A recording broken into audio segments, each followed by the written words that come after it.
تعرف إن في قضايا جنايات كبيرة، مخدرات أو سلاح أو حتى رشوة، المتهم فيها بياخد براءة والسر كله في ورقة واحدة. تعال أقول لك عليها في الفيديو ده.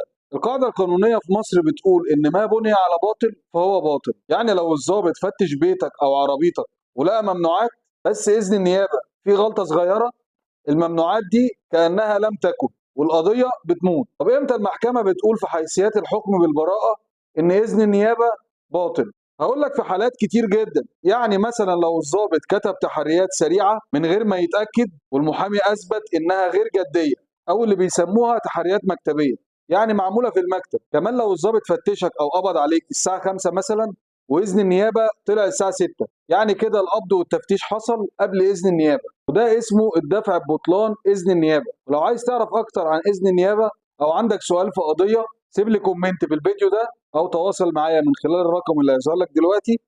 وما تنساش تشير الفيديو عشان غيرك يستفيد.